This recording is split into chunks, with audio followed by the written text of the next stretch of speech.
12월 6일 목요일 아침 외신 브리핑입니다.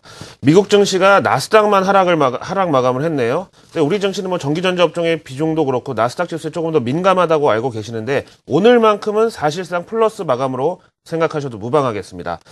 자, 어제 우리 증시 후반부를 비롯해서 아시아 증시 막판에 외국인 매수세 확대는 바로 이 외신에 대한 반응이었다고 볼 수가 있겠는데요. 함께 살펴보시죠. 로이터 통신입니다.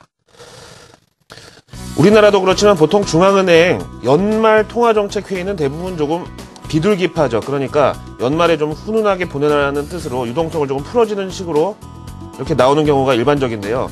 다음 주 화요일과 수요일 이틀간에 걸쳐서 열리는 올해 마지막 FOMC에서 연준은 연말 종료를 앞둔 오퍼레이션 트위스트 후속타로 매월 450억 달러 규모의 만기 채권 매입을, 그것도 기한은 명시하지 않고 사실상 무제한의 형태로 추가 양적 완화를 발표할 것이라는 기사가 나왔습니다. 그런 차원에서 이번 주 금요일 고용지표는 글쎄요, 뭐 안 좋을수록 시장에 도움이 된다고 할까요? 왜냐면은 이 연준이 양적 완화 혹은 저금리에 있어서 가장 크게 신경 쓰는 게 바로 이 실업률이거든요. 그런 차원에서 이번 고용지표는 그냥 뭐 어중간하게 나오는 것보다는 조금 안 좋게 나오는 것이 오히려 다음 주 FOMC에서 연준의 추가 양적 완화 의지를 뒷받침해주는 재료가 될 수 있다. 뭐 그런 아이러니한 설명을 제가 지금 드리고 있습니다. 아무튼 지난 QE3의 골자는 바로 무기한으로 매월 400억 달러의 MBS, 우리말로 하면 모기지 담보부 증권을 매입하면서 주택시장 지원에 나선다는 것이 가장 큰 줄기였었는데요. 이렇게 되면 연준은 결국 이번 450억 달러까지 합치면은 매월 850억 달러 규모의 양적 완화를 무기한으로 실시하게 된다는 계산이 되겠습니다. 재정절벽에서 해결해야 될 금액이 6천억 달러라고 하니까 연준의 850억 달러면은 한 5개월이면 이거 커버된다고 봐야 되겠죠. 그래서 중앙은행에 이런 지원 의지가 있다는 점이 재정절벽의 어떤 좀 해지 기능을 한다고 보시면 되겠습니다. 자, 다음 내용 보시죠. 앞에서 말씀드렸지만 나스닥 지수만 하락 마감을 했는데 여기에는 애플이 가장 지대한 영향을 미쳤습니다. 관련 내용 보시죠. 월스트리트 저널인데요. 미국 증시 사실상 플러스라고 해야 맞겠다고 앞에서 말씀을 드렸는데 전적으로 애플 때문에 나스닥 지수만 마이너스로 내려갔습니다. 미 기술업종의 대표적인 우량주의 애플의 주가는 하루 만에 6.5% 급락을 했는데요. 이유는 두 가지로 봅니다. 정리해드리겠습니다. 먼저 애플의 이 타블렛 PC 시장 점유율은 지금부터 계속 내리막길이 될 것이다 라는 보고서가 하나 있었고요. 그 다음에 뭐 오비 일학이라고 해야 되는지 뭐 이걸 보고서 그랬는지 마침 오늘 이 선물 중개사에서 애플에 대한 신용미수 증거금 비율을 갑자기 30%에서 60%로 2배가량 올리면서 투자자들은 갑자기 애플의 현재 주가에 대해서 너무 높지 않느냐, 그래서 저 증권사가 이런 조치를 내린 게 아니냐, 이런 의구심을 가지게 됐다고 하죠. 또 시장에서는 쉽게 말해서 마진콜이라고 그동안 미수로 주식 갖고 있던 사람 중에 이 증거금 비율 못 맞춘 사람은 주식이 자동 청산되는 그런 상황을 맞이할 수도 있다는 게 또 핵심이겠죠. 이로써 애플의 주가는 차트상으로 50일 이평선이 200일 이평선을 뚫고 내려가는 데드크로스를 맞이했는데, 이에 대해서 한 전문가는 지난 2000년 11월 이후 지금까지 애플이 데드크로스를 이렇게 한 5번 만났는데 대체로 그 이후에 반등 탄력이 살아났었다. 근데 이번에도 과연 그럴 수 있을까? 여기에 대해서 설명을 하고 있습니다.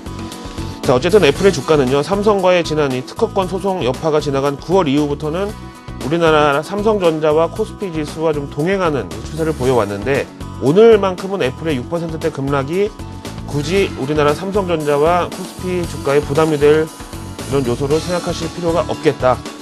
쉽게 말하면 롱숏으로 애플에서 팔고 삼성에 산다, 이런 전략으로 보셔도 무방하겠습니다.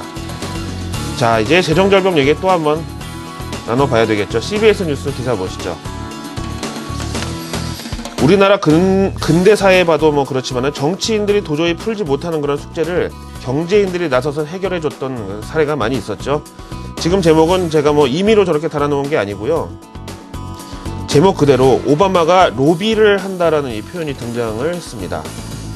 우리나라에서는 저렇게 뭐 로비라고 하면 뭔가 좀 브로커의 이미지랄까 좀 불법의 냄새가 난다고 할 수 있지만 미국은요, 이 로비가 합법화되어 있는 나라이기 때문에 저는 제목이 충분히 가능합니다. 게다가 오바마 대통령 재선한 이후 모두가 뭐 불확실성 제거라고 이 시장에 기대를 했지만 월가는 한 4일 연속으로 시장을 왕창 패버리면서 여기에 대해서 불편한 내색이 드러났었죠. 자, 여기에 대해서 이 내용을 보시면은요, 대기업 총수들 그리고 기업가들한테 오바마가 로비를 시도한다. 상식적인 여기 설명이 좀 붙어야 됩니다.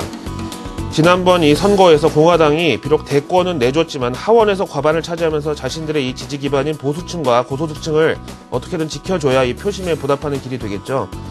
근데 여기서 하원은요, 뭐 상하원이라고 해서 우리나라 뭐 지자체 단체장 뭐 이렇게 좀 비하해서 좀 낮게 생각하시면 안 됩니다. 오히려 미국에서는요, 상원은 그냥 중앙 정치를 하는 당직자 혹은 전국구 의원, 뭐 요즘 말로 비례대표 이런 개념으로 보시고, 바로 하원 의원이 우리나라로 치면 제대로 된 지역구 의원이라고 보시는 게 맞습니다. 아무튼 이런 상황에서 오바마 대통령은 전통적으로 공화당의 지지 기반인 기업인들을 본인이 직접 설득하기 위해 나섰다는 내용이고요. 이런 대통령이 기업인들을 상대로 한 로비 시도가 과연 뭐 성과가 있겠느냐 없겠느냐, 이게 중요한 게 아니고요. 대신에 공화당 입장에서 이게 지금 당황스러운 건데요.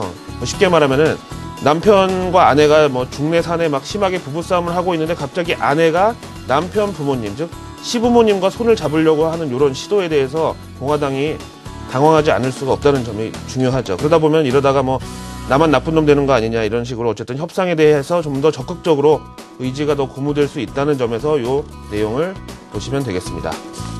자, 목요일 아침 외신 브리핑이었습니다.